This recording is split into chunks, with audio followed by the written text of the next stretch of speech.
ब्लूरूम के कुछ क्वेश्चंस के बारे में देखेंगे और कुछ अलग अलग थ्योरी और न्यूमेरिकल क्वेश्चंस को डिस्कस करेंगे। तो जैसे अगर आप गेट 2024 के क्वेश्चन को हम लोग डिस्कस करेंगे, अगर इसमें दिया हुआ है the purpose of opening in the blue room is, ये कह रहा है कि ओपनिंग का क्या पर्पस होता है ब्लूरूम में। तो ब्लोरूम का अगर आप बात करोगे, ब्लोरूम के कंसेप्ट की बात करोगे, तो ब्लोरूम में हम करते क्या है, ओपनिंग ही करते हैं। ओपनिंग का क्या पर्पस है? तो सबसे पहला है इंडिविजुअलाइजेशन, इंडिविजुअलाइजेशन ऑफ फाइबर्स। दूसरा है parallelization of fibres in tufts. तीसरा है separation of short fibres from tufts. और चौथा है creation of more voluminous tuft. तो इसमें अगर आप चार ऑप्शंस को देखोगे, इसी तरीके के क्वेश्चंस आते हैं आपके पेपर में, तो अगर आप इन चार ऑप्शंस को देखोगे तो इसमें सबसे ज़्यादा आपको सही चीज़ क्या लगेगी?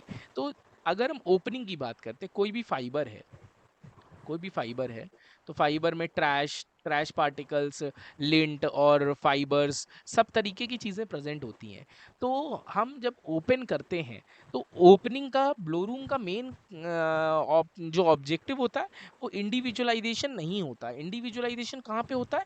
कार्डिंग में हो रहा होता है। अगर आपको इतना थोड़ा सा आइडिया होगा, तो आप ये देखोगे कि इंडिविजुअलाइजेशन मेन जो कंसेप्ट है, वो आता है आपका कार्डिंग में। और वहीं पे आप पैरलाइजेशन की बात करोगे, यहाँ पे क्या करते हैं हम लोग, ओपनिंग और क्लीनिंग करते हैं। अगर ब्लोरूम की आप बात करोगे, तो यहाँ पे मेन काम होता है ओपनिंग एंड क्लीनिंग का। और उसके बाद जो इसका एंड प्रोडक्ट है, वो लैब फॉर्मेशन कर रहा होता है। तो आप यहाँ पे लैब बना देते हो एंड में, और उसके बाद आप इसको कार्डिंग में फीड कर देते हो।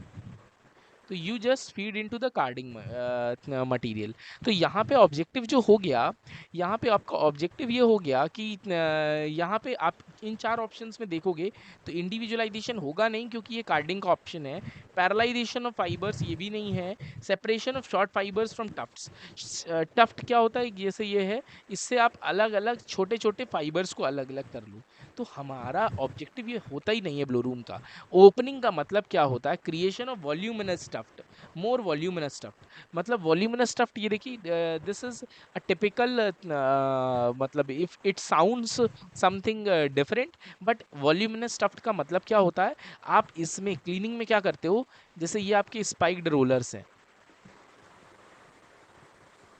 और आपका, आपने यहाँ पे आपने वो रखा, आपके ये फाइबर आ रहे हैं।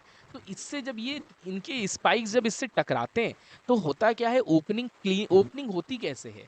मतलब आप देखो, जब ये क्या होता है, इसकी ये जो डेंस होता है, डेंसिटी ये जो है, ये हाईली डेंस स्ट्रक्चर होता है। अगर आप बात करोगे, तो इसका वॉल्यूम बढ़ जाता है। वॉल्यूम बढ़ने का मतलब क्या है? वॉल्यूम बढ़ने का मतलब ये है कि अगर सपोज करते हैं हमारा कॉटन इतना था, अब यहाँ पे स्पाइक्ड रोलर्स पड़ रहे हैं, रोलर्स हैं, तो इसके अंदर का जो मटेरियल है, वो फूल जाएगा। फूल जाने का मतलब क्या हो गया? एक वॉल्यूमिनस चीज क्रिएट, उसी से होगा क्या, उससे क्या है, एक वॉल्यूम ज्यादा हो गया, हमने वॉल्यूम बढ़ा दिया इसका। अगर हमने स्पाइक रोलर से टकराया तो वॉल्यूम बढ़ा दिया, वॉल्यूम बढ़ाने से क्या हुआ, ये आपके फाइबर्स दूर दूर हो गए, थोड़ा थोड़ा। जो ट्रैश ट्रैश पार्टिकल्स है, वो ऐसे ऐसे हो गए। अभी क्या थे, सब इसी मिक्स थे। अब उसके बाद जब एयर का प्रेशर आप दोगे, तो इससे ये सारी चीज़ें उड़ जाएंगी, या ट्रैश जो है आपका नीचे कलेक्ट हो जाएगा।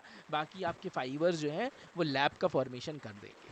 तो हमारा ज़्यादा वॉल्यूम बनाने का ऑब्जेक्टिव यही हो गया कि हमारी ज़्यादा अच्छी ओपनिंग होगी। जितना ज़्यादा अच्छी ओपनिंग होगी, उतना ज़्यादा बड़ा वॉल्यूम क्रिएट होगा। और जितना वॉल्यूम क्रिएट होने से फ़ायदा ये होगा कि आपका वॉल्यूम क्रिएट है, तो ट्रैश पार्टिकल्स और शॉर्ट फाइबर्स, ये सारी चीज़ें अलग अलग हो जाएंगी, और वो एक जगह पे इसको उड़ा दिया जाएगा, और बाकी आपके फाइबर्स कलेक्ट हो जाएंगे। तो इस क्वेश्चन की अगर आप बात करोगे, तो इसका आपका आंसर सही हो जाएगा option number D, creation of more voluminous stuff, creation of more voluminous stuffs. तो इस तरह से यहाँ पे इस तरह से इन चीज़ों को कर रहे होते हैं हम लोग। तो आई होप ये थोड़ा सा चीज़ समझ में आ रहा होगा आपको।